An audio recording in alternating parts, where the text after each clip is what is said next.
Selamat datang kembali di Tutor Coding bersama dengan saya Tutor Putra yang masih mendampingi teman-teman belajar mengenai proses interview atau proses rekrutmen di perusahaan IT. Di video yang lain, teman-teman sudah belajar mengenai proses rekrutmen di perusahaan IT seperti apa, macam-macam technical test yang biasa kami lakukan, dan interview secara online. Di video kali ini, saya akan berbagi mengenai apa saja yang tidak boleh dilakukan dan apa saja yang sebaiknya teman-teman lakukan selama proses interview. Yang pertama, pada dasarnya wawancara kerja adalah salah satu bagian dari proses rekrutmen. Di tahapan ini yang akan paling menentukan apakah teman-teman diterima bekerja atau tidak. Apa saja yang perlu kalian lakukan selama proses interview atau sebelum proses interview? Yang pertama, prepare atau persiapan. Kerjakan pekerjaan rumah. Maksudnya adalah cari tahu tentang perusahaan yang Anda lamar, cari tahu siapa mereka, apa saja yang mereka lakukan, kemudian cari tahu tentang suasana lingkungan kerjanya.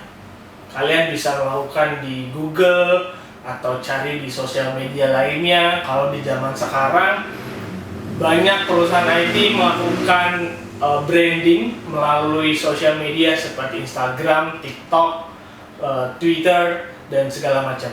Jadi buat saya, pesan saya buat teman-teman, preparation is the first essential step in the interview process. Jadi seperti yang sudah saya tekankan mungkin di video sebelumnya, always be prepared. Kenapa? Hal ini juga akan membuat teman-teman terlihat Anda punya intensi atau Anda punya ketertarikan untuk bergabung dengan mereka. Yang kedua, yang paling penting selama proses interview adalah good impression. Impresi pertama sangat penting. Impresi pertama jelek, maka proses interview akan jelek juga. Itu juga akan membawa teman-teman mungkin tidak diterima di perusahaan tersebut. Jadi selalu ciptakan good impression. Kalau kamu diundang tatap muka, rencanakan perjalanan kamu. Cek lokasi via Google Maps, perkirakan jarak dan waktu tempuh dari lokasi rumah teman-teman sampai ke tempat interview. Atau teman-teman juga bisa lakukan yang biasa saya lakukan adalah test drive. Jadi satu hari atau beberapa hari sebelumnya ketika jadwal interview sudah ada, saya coba jalan dari rumah saya ke tempat lokasi interview. Kemudian perkirakan juga apakah lokasi tersebut sering macet atau tidak, jam-jam berapa saja yang macet. Teman-teman bisa lakukan itu, teman-teman lakukan test drive dulu, coba dari rumah sampai ke tempat interview, butuh berapa lama, butuh alternatif jalan lain atau tidak. Yang kemudian ini berdampak pada jangan sampai ada alasan teman-teman terlambat karena macet. Kemacetan itu bukan suatu alasan yang baik dan tepat. Saran saya, datanglah 15 sampai mungkin 30 menit di lokasi interview sebelum jam interviewnya. Tujuannya adalah teman-teman bisa merasakan suasana kerja, suasana kantornya seperti apa. Siapa saja yang keluar masuk di kantor tersebut, seperti apa. Mungkin dari cara berpakaian itu juga menunjukkan budayanya, kemudian cara mereka menyambut teman-teman ketika teman-teman sudah datang, itu juga menunjukkan culture dari perusahaan tersebut. Yang nantinya teman-teman juga bisa menilai apakah perusahaan ini cocok dengan value yang teman-teman punya. Kemudian jangan lupa bawa semua perlengkapan atau dokumen yang diminta oleh HR. Bisa jadi teman-teman diminta untuk membawa CV, sertifikat, atau mungkin ada beberapa perusahaan yang meminta teman-teman mengisi formulir karyawan baru. Kemudian kalau online bagaimana? Sama saja sebenarnya seperti yang sudah saya sampaikan di video lain, bahwa proses interview itu sama. Yang harus teman-teman lakukan adalah minimalkan technical issue yang mungkin terjadi. Mungkin teman-teman bisa melakukan test device, coba platform yang akan digunakan, misalkan memakai Google Meet, coba Google Meet-nya, coba jaringan di tempat teman-teman apakah cukup kuat atau tidak. Kemudian kalau menggunakan platform lain, coba aplikasinya seperti apa. Yang berikutnya, dengarkan dan respon dengan cepat, dengan tepat. Jawablah pertanyaan dari user atau interviewer, dengan jelas dan to the point. Apabila dari pertanyaannya tidak jelas, silakan kalian konfirmasi. Silakan tanya kembali. Apakah pemahaman yang kalian tangkap sama dengan pertanyaan yang dimaksud oleh user atau calon user teman-teman? Jawab dengan pengalaman. Beri contoh pengalaman kerja yang sudah pernah kalian lakukan. Nah, tips dari saya, biasanya user atau mungkin HR punya salah satu metode bertanya atau metode interview yang kami sebut STAR. S-T-A-R, STAR. S itu situation, kemudian T task, 3 action, dan R result. Jadi silakan teman-teman, yang pertama situation, gambarkan seperti apa situasinya. User atau HR pasti akan menanyakan seperti apa sih situasi ketika mengalami, misalkan ada teman kerja yang kurang produktif atau kurang bisa diajak kerjasama. Silakan teman-teman gambarkan seperti apa situasinya, sedang mengerjakan apa. Kemudian task, tugas teman-teman diminta untuk apa. Kemudian action, ketika terjadi situasi itu, task yang diberikan seperti apa yang kalian lakukan, kemudian hasilnya seperti apa. Jadi 4 metode pertanyaan itu atau metode interview yang biasanya kami atau user dan HR kemudian tanya. Yang berikutnya, bagi saya proses rekrutmen atau proses interview adalah proses bagaimana teman-teman, tanda kutip, quote in quote, menjual diri. Silakan komunikasikan dengan jelas nilai plus dan keahlian spesifik kamu. Pastikan juga disampaikan dengan cara asertif dan jujur. Yang berikutnya yang tidak boleh teman-teman lakukan adalah, yang pertama,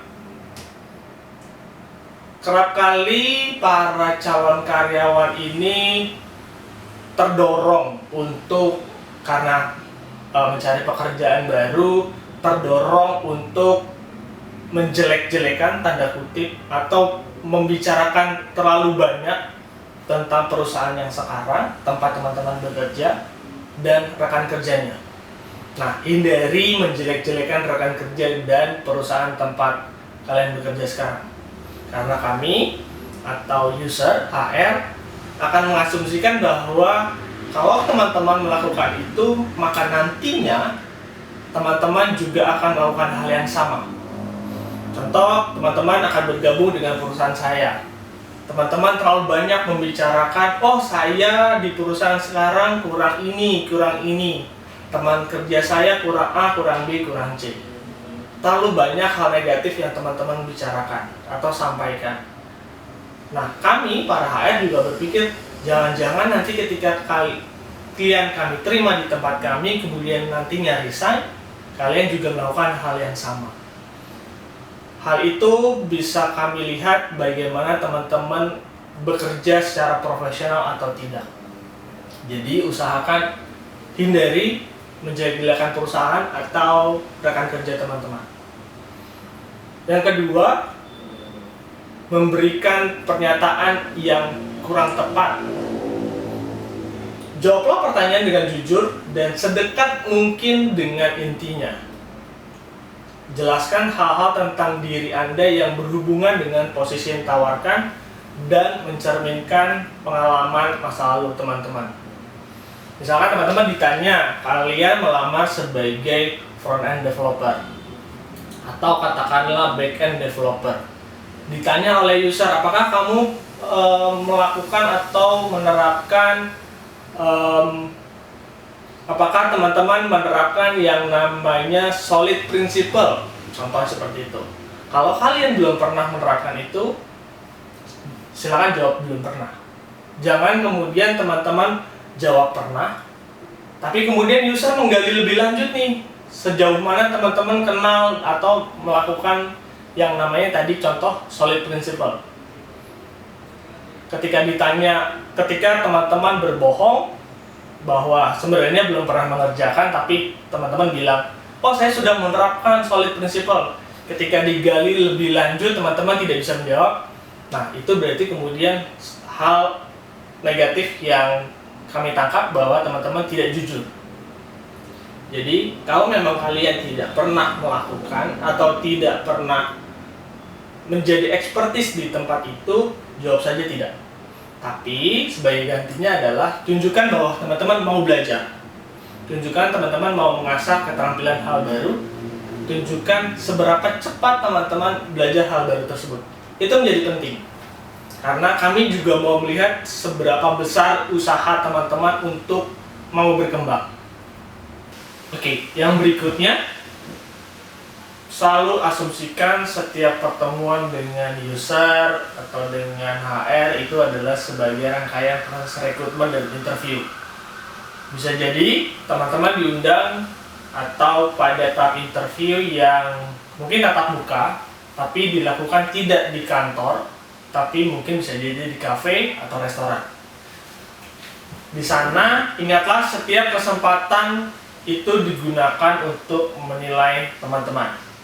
Ruangan bisa berbeda, waktunya mungkin bisa berbeda, suasananya mungkin berbeda, tapi konteksnya sama, itu adalah proses interview.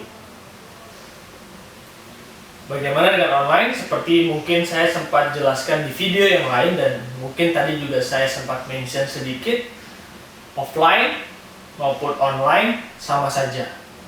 Pertanyaan sama, proses interviewnya sama, cara teman-teman yang menjawab pertanyaan itu juga sama, yang membedakan hanya ruangan dan waktu. Jadi mau offline, mau online interview, basically sama.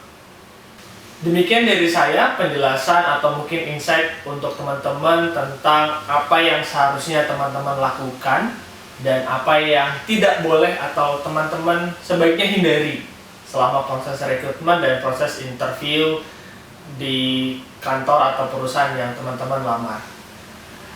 Sekian sesi kali ini, ada 2 video lain yang bisa menjadi tambahan insight untuk teman-teman terkait proses rekrutmen dan proses interview di perusahaan IT. Sampai bertemu di kesempatan berikutnya.